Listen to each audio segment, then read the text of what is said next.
ہم کو ہمارے پیر کہتے ہیں جھرے جارے تو گرباستھانے وسنتو سیہتو جنان ونتو. جب تو ماں کے پیٹ میں تھا تجھ کو بہت عقل تھی، علم تھا. اوندھے اوندھے مستق اوپر چرن تو ایوی کشتی بھوگونتو رے. تیرے پاؤں اوپر سر تیرا نیچے، اس اوندھی حالت میں خدا تجھ کو سزا دے رہا تھا. نبی کریم فرماتے ہیں کہ ماں کے پیٹ میں سے جب انسان چھوٹتا ہے تو وہ میری شفاعت کے حساب سے چھوٹتا ہے. یعنی رسول پاک، مطلب یہاں نبی کا نور جو خدا کی رحمت ہے، وہ انسان کو اس سے پرومس لے کے کہ اے خدایا مجھے اس جگہ سے نکال تو میں تیرا بندہ بن کے رہوں گا. قرآن شریف نے اس وعدے کو کہ جو ہم ماں کے پیٹ میں کرتے ہیں خدا کے ساتھ، اس کو میثاق کہا ہے. اور ہم کو پیر نے گنان میں ایسا ہی کہا ہے، اے جینور ماس تو نے پیٹ ماہ راکھیا نبی محمد بند چھڑایا جی.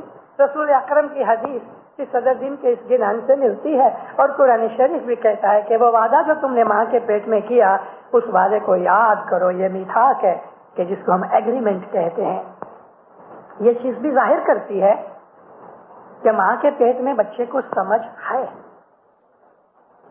ابھی اس وقت 6 مہینے بھی نہیں ہوئے، دنیا کے بعض سائنٹسٹوں نے گئے 10-12 سال سے ایکسپیریمنٹ کرنے کے بعد انہوں نے ایک چیز طے کی کہ ماں کے پیٹ میں بچہ بڑا قابل ہوتا ہے اور سیکھتا ہے.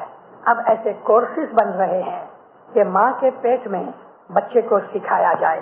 آپ کو آپ کا لڑکا انجینئر چاہیے تو یہ سائنٹسٹ اس کے دماغ میں انجینئرنگ کے سیلز ڈال دیں گے.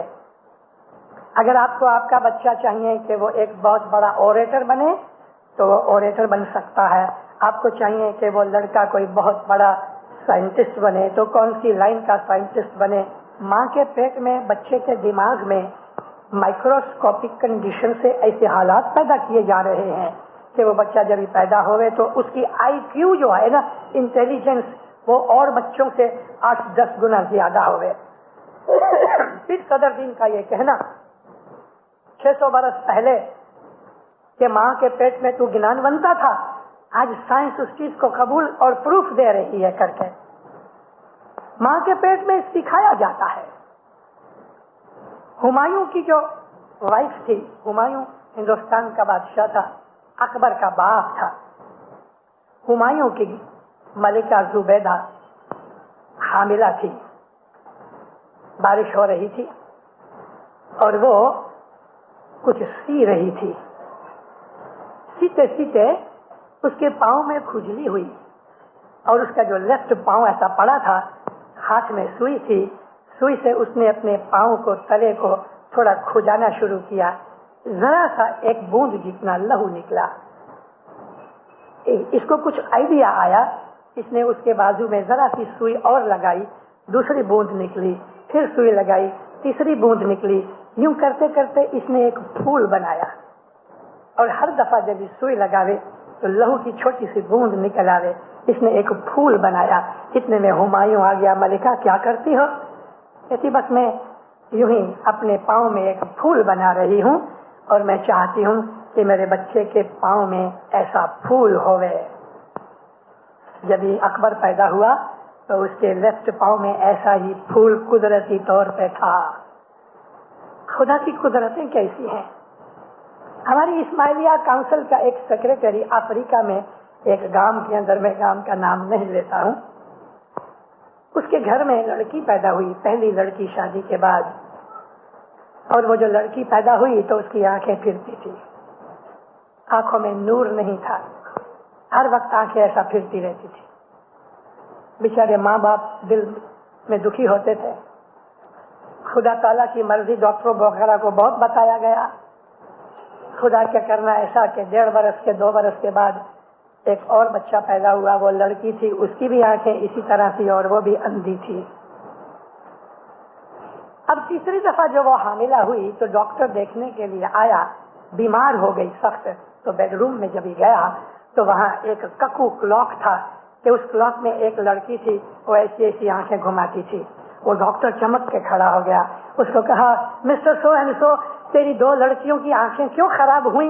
मुझे आज पता लगा, इस क्लॉक को फेंक दो, नहीं तो तीसरा बच्चा भी ऐसा ही होएगा। उसने क्लॉक निकाल दिया, तीसरा बच्चा अच्छा सलामत हुआ। हमारी माँ के पेट में हम सब कुछ जानते हैं। माँ जो सुनती है बच्चा सुनता है, माँ खुशी होती है बच्चा खुशी होता है, माँ नाराज होती है बच्चा उदास होता है, माँ जो खाती है उसका स्वाद बच्चे को मिलता है। माँ और बच्चा एक ही होते हैं। इस तरह हमारे मजहब के अंदर ये बताया गया है हमको, हमारे बुजुर्गों ने, कि जब ये बच्चा माँ के पेट में होवे, और मैं बसा औकात वाज़ों में खास तौर पे जब भाइयों की मजलिसें होती हैं तो मैं कहा करता हूँ कि जब बच्चा पेट में होता है तो उस वक्त तुम दुआ पढ़ते वक्त नियत करो, या मौला मैं दुआ पढ़ती हूँ अपनी तरफ से और अपने इस पेट के बच्चे की तरफ से, तो इसका सवाब बच्चे को भी मिलता है और बच्चा माँ के साथ दुआ पढ़ता है। अगर बच्चे का और इल्म बढ़ाना है तो माँ अगर गिनान बोल रही है तो बच्चा भी गिनान बोल रहा है। बहुत से ऐसे लोग हैं कि जिनको गिनान के ऊपर कुदरती भावना प्रेम है और जल्दी से गिनान सीख जाते हैं। उसकी बैकग्राउंड ये है कि उसकी माँ गिनान बोलती थी या गिनान सुनती थी कि जो बच्चा भी सुनता है। तो इस तरह दीनदारों, माँ और बच्चा एक ही होते हैं।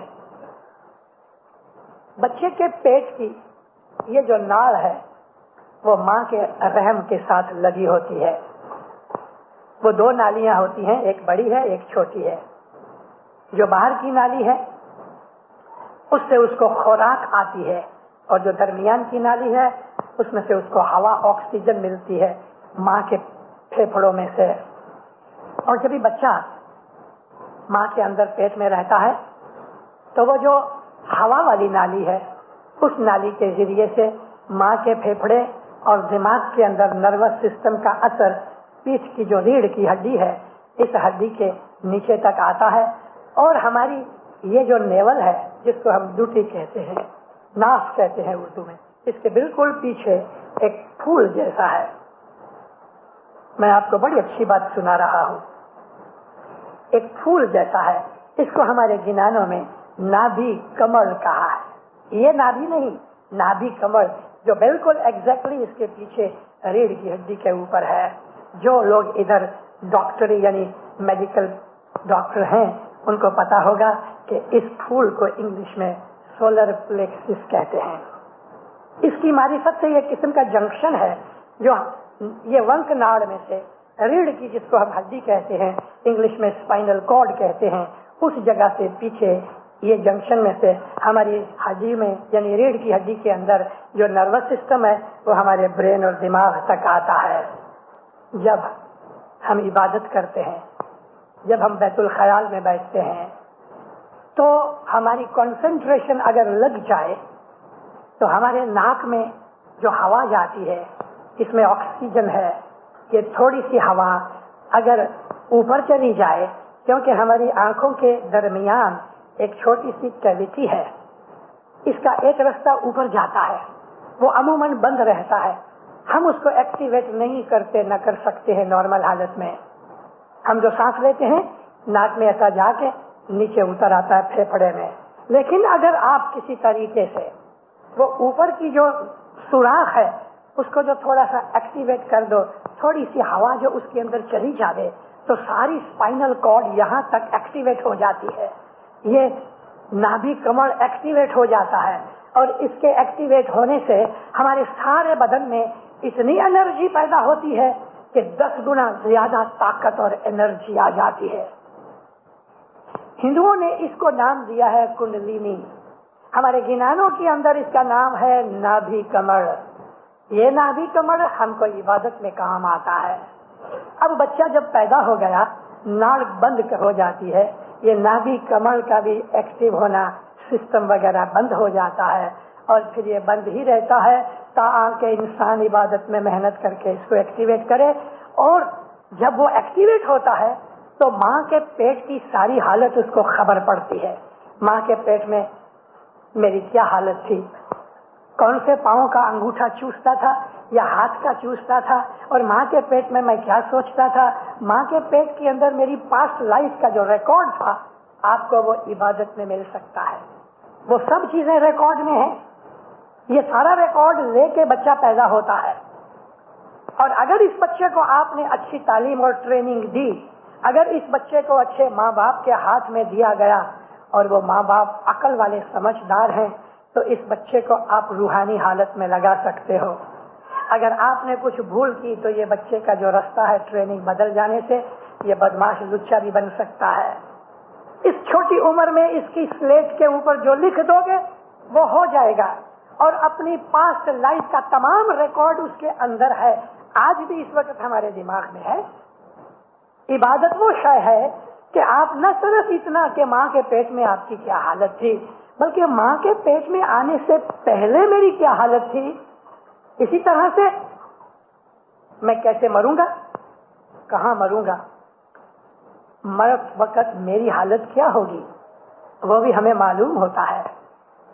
हमारे बदन के अंदर 10 दरवाजे हैं, 9 तो हम जानते हैं, 9 दरवाजे, 2 आंख, 2 कान, 2 नाकें, मुंह और हमारे पानी पेशाब वाली 2 जगह, ये तो 9 दरवाजे हैं। लेकिन एक 10वां दरवाजा, अभी मैंने आपको कहा कि बच्चा पैदा होने से पहले सिर की जो 2 हड्डियां हैं वो एक दूसरे से अलग रहती हैं, मगर जब भी बच्चा पैदा होता है तो एक हड्डी दूसरी हड्डी के ऊपर आ जाती है, तो छोटा साइज हो जाने से आसानी से पैदाइश हो जाती है। अब जब इंसान पैदा हो जाता है तो 6-12 महीने के बाद ये हड्डियां आस्ते आस्ते आस्ते आस्ते मिल जाती हैं, लेकिन सुई जितना एक सुराख इसमें बाकी रह जाता है। इसको हमारे गिनानों ने 10वां द्वार कहा।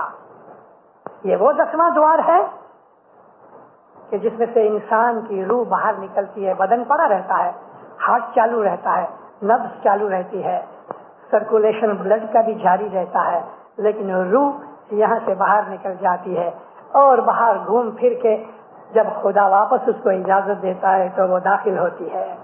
कुरान शरीफ में खुदा फरमाता है, रात को जब तुम सो जाते हो तो रूह बाहर निकलती है, लेकिन खुदा के हुक्म के बगैर फिर दाखिल नहीं हो सकती, यानी खुदा उसको इज़्न देता है।